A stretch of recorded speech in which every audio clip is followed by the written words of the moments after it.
بسم اللہ الرحمن الرحیم ایاک نعبد و ایاک نستعین۔ میں احسان ناز پروگرام سیاست بخیر میں آپ کو خوش آمدید کہتا ہوں۔ سب سے پہلے پاکستان اور ہندوستان میں جو جنگ کے 4 دن تھے، اس کے بعد سیز فائر ہو گیا۔ اللہ تعالیٰ کی لاکھ لاکھ شکر تھا۔ حالانکہ پاکستان نے ہندوستان کی ہر وہ جگہ پر حملہ کیا جس جگہ ان کی طرف سے اٹیک آیا تھا، لیکن اس کے بعد جب پاکستان نے اپنے دفاع میں سارے معاملات کیے تو ہندوستان میں چیخو پکار پڑ گئی، اور انہوں نے فوری طور پر امریکن صدر ڈونلڈ ٹرمپ سے رابطہ کیا کہ آپ جنگ بندی کرائیں ورنہ ہم مارے جائیں گے۔ تو ڈونلڈ ٹرمپ نے پاکستان کو بھی انڈیا دونوں کو جنگ بندی کی بات کی، جس سے ابھی تک وہ جنگ بندی قائم ہے اور اچھے طریقے سے قائم ہے۔ اسی دوران میں ہمارے chief army staff field marshal Asim Munir صاحب نے امریکہ کا دورہ کیا، چائنا کا دورہ کیا اور خلیج کا دورہ کیا، اور اس میں جو ایران اور اسرائیل کے درمیان جنگ لگی ہوئی تھی اس میں بھی سیز فائر ہو گیا۔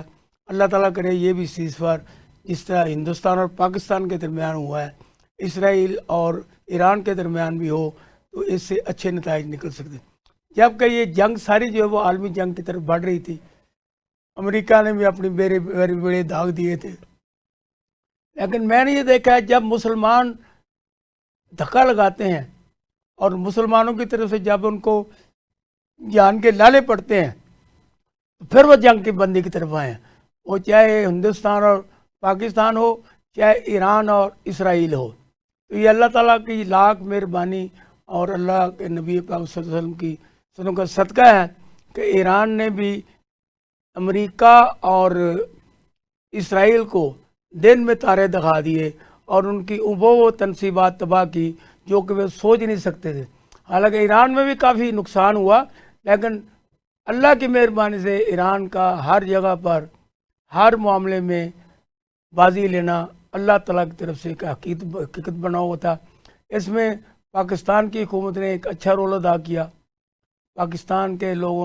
پاکستان کی حکومت نے ان تمام ایرانیوں کے لیے اپنے دروازے کھولے جو کہ جنگ کی وجہ سے ایران چھوڑ کر پاکستان میں آ گئے، اور اس طرح ہمارے وزیر اعظم نے بھی ایک اچھا بیان دیا اور جہریت کو، امریکی جہریت کو اور اسرائیلی جہریت کو جہریت قرار دیا۔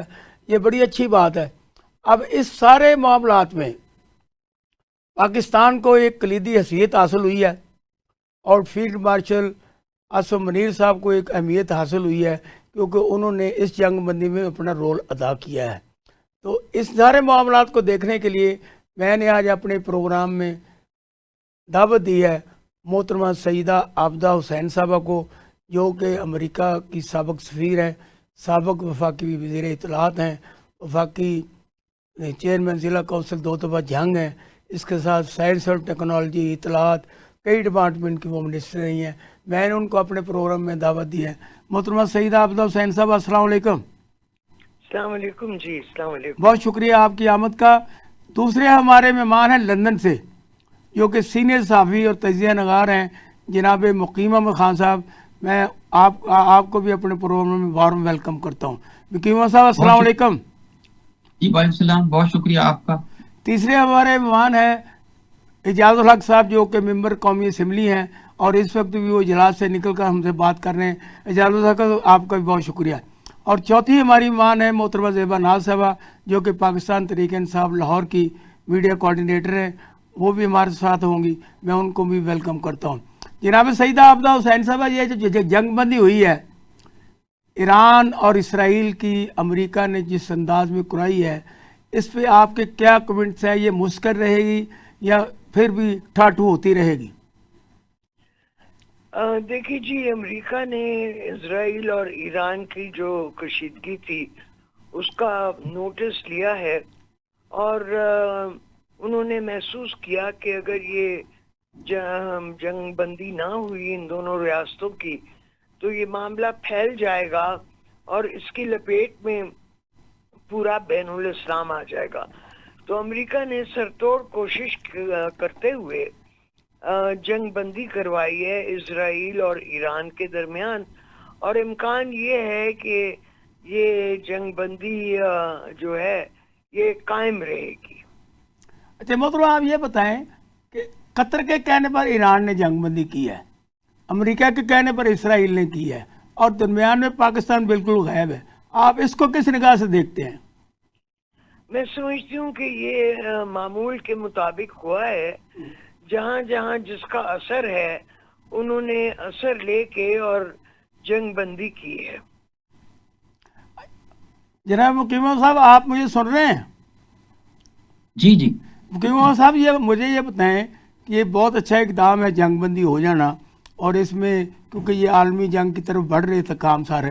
آپ یہاں لندن میں بیٹھے ہو کیونکہ لندن مرکز ہے تمام معاملات کا, اور پاکستان کے سارے اچھے برے سب معاملات یہاں سے گزرتے ہیں, اور جناب میاں محمد نواز شریف صاحب بھی لندن میں موجود ہیں. آپ یہ بتائیں ان کی طرف سے یا کوئی ایسی اور پارٹی کی طرف سے اس جنگ بندی پہ کوئی بات ہوئی ہے, اور آپ اس جنگ بندی کو کس نگاہ سے دیکھتے ہیں؟ جنگ بندی خوش آئند امر ہے, اور اس کی وجہ سے پوری دنیا ایک ٹینشن میں تھی. اور آپ دیکھ لیں کہ تیل کی پرائسوں پر ایفیکٹ ہونا شروع ہو گیا تھا, دنیا بھر میں بے چینی تھی. 52 سے زیادہ فلائٹیں سٹرینڈڈ ہوئی بھی تھیں مڈل ایسٹ کے اندر. اس میں برطانیہ کے بھی شہری تھے, حاجی بھی تھے, عمرے والے بھی تھے, ٹورسٹ بھی تھے, اور فلائٹس بند ہوئیں ان کا کوئی شمار نہیں ہے. ٹھیک. اور جتنے یہ نقصان ہوئے ہیں دونوں ممالک کے, ایک کی اگر چونچ گم ہوئی ہے تو دوسرے کی دم جھڑ گئی ہے. ٹھیک. تو یہ فضا کو کچھ نہ کچھ اب سکون ملے گا, اور دونوں اپنے اپنے زخم دیکھیں گے کہ کتنے گہرے ہیں اور کتنا کام ہے رفع گری کا.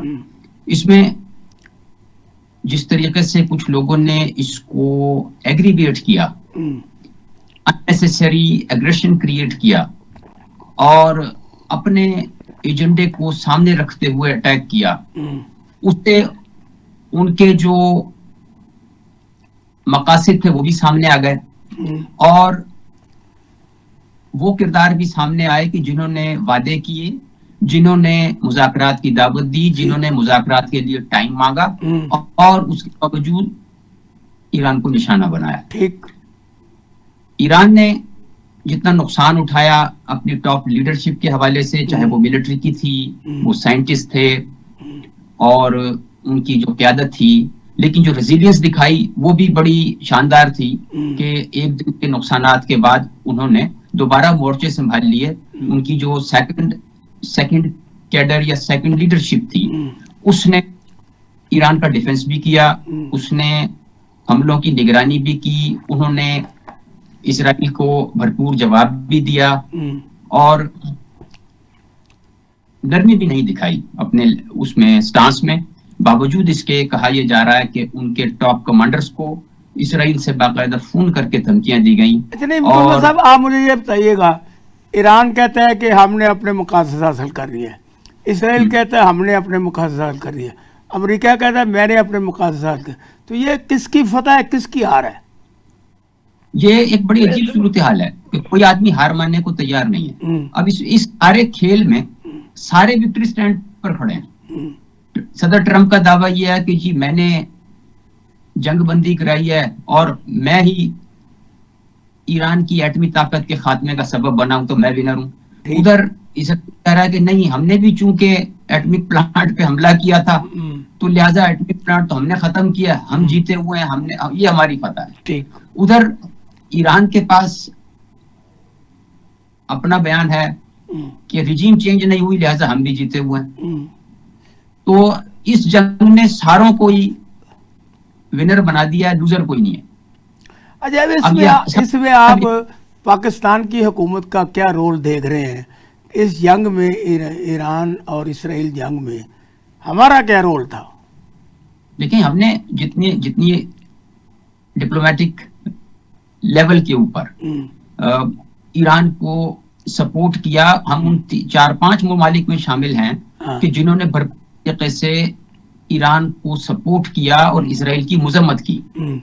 سعودی عرب ہے, ٹرکی ہے, پاکستان ہے, رشیا ہے, اور ایک آدھ کو میں نے مس نہ کر دیا ہو. ٹھیک. تو یہ ایک بہت بڑی بات ہے. اور پاکستان نے, آپ پہلے کہہ چکے ہیں کہ جی بارڈر کھلے تھے ان لوگوں کے لیے کہ جو بارڈر کے قریب پھنس گئے تھے یا وہ ملک سے باہر آنا چاہ رہے تھے. رائٹ. تو اس سے زیادہ اور کیا ہم امداد کر دیتے. آپ کے سامنے روس کی مثال ہے جو 7 اشروں سے ایران کا سپورٹر رہا, 40 سال پابندیوں میں اس کے ساتھ ٹریڈ بھی کرتا رہا. اس کے باوجود روس اس پوزیشن میں نہیں تھا کہ وہ ایران کی کوئی مدد کر دیتا. جو روس نے کیا وہی کچھ پاکستان نے ان کے لیے کر دیا. ٹھیک. تو اس اب ہماری پسلی میں دیکھیں نا, اب ہم سے آپ یہ توقع کر لیں کہ جی ہم ساری دنیا کی مخالفت مول لیتے ہوئے بیلسٹک میزائلوں کے سامنے کھڑے ہو جائیں یا سپر سونک میزائلوں کے سامنے کھڑے ہو جائیں. ٹھیک. یا ہم B-2 بمبارز کو دعوت مبازرت دے دیں. ایسا تو ہو نہیں سکتا. اچھا, میں بیگم عابدہ حسین صاحبہ کی طرف چلتا ہوں. بیگم صاحبہ, یہ جو ایران کا جتنا نقصان ہو گیا ہے اور جس طریقے سے وہاں پہ ایٹمی تمام جو ان کے ہدف تھے ان کو ختم کر دیا گیا, کیا یہ آپ سمجھتے ہیں کہ ایران پھر دوبارہ اٹھ کر اس قابل ہوگا کہ وہ جرأت سے پھر مقابلہ کر سکے؟ جی ہاں, میں سمجھتی ہوں کہ ایران بڑی ایک سنجیدہ ریاست ہے اور وہ دوبارہ اپنے اس کام کو جاری کریں گے اور یہ دن دور نہیں کہ وہ ایٹمی طاقت بن جائیں گے.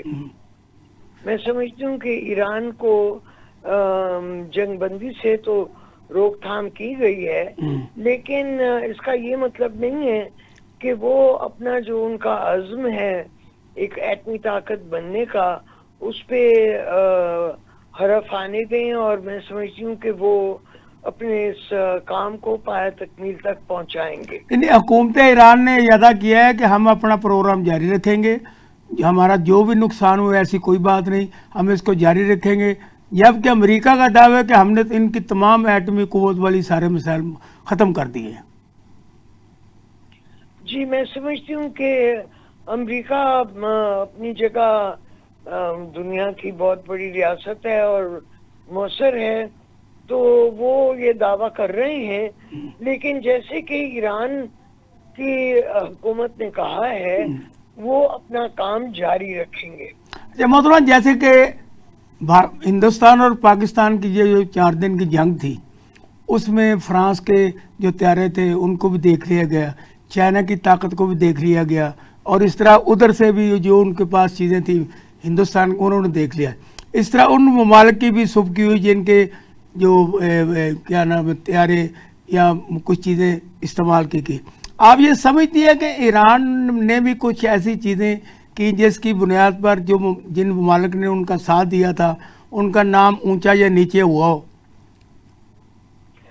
میں سمجھتی ہوں کہ ایران تمام ان ریاستوں کا جنہوں نے ایران کی مدد کی ہے, ایران مشکور رہے گا. ٹھیک. اور ان ریاستوں کا ہر طریقے سے احترام کرے گا. وہ اپنے مقصد کو پورا کرنے میں رواں دوا رہے گا, اور جن ریاستوں نے اس کی پذیرائی کی ہے وہ ریاستیں آئندہ بھی اس کی پذیرائی کریں گی. مجھے بتائیں, اب ان دونوں جنگوں کے بعد ہندوستان پاکستان اسرائیل اور ایران کی جنگ, آپ عالمی تناظر میں اس کو کیسے کیا منظر دیکھ رہی ہیں, آپ کیا نقشہ دیکھ رہی ہیں آپ؟ میں سمجھتی ہوں کہ یہ جو جنگ بندی ہوئی ہے یہ دنیا کے امن کے لیے ایک اہم واقعہ ہے, اور اسرائیل اور ایران کی جنگ جو ہے وہ کسی کو سوٹ نہیں کرتی. اس کا یہ مطلب نہیں ہے کہ ایران جو ان کا کام ہے ایٹمی طاقت بننے کا وہ روک دیں گے, وہ اس کو یقیناً نہیں روکیں گے, لیکن آئندہ اسرائیل ان پہ کوئی حملہ کرنے کا میں سمجھتا ہوں گریز کرے گا. مقیم صاحب, مجھے آپ یہ بتائیں کہ یہ اس وقت یہ جو سیز فائر ہو چکا ہے اور ہر طرح سے بات کی جا رہی امن کی, اب کیونکہ امریکہ نے ہی پہلے بھی جو پہلی جنگ عظیم تھی اس پہ ہیروشیما اور ناگاساکی پہ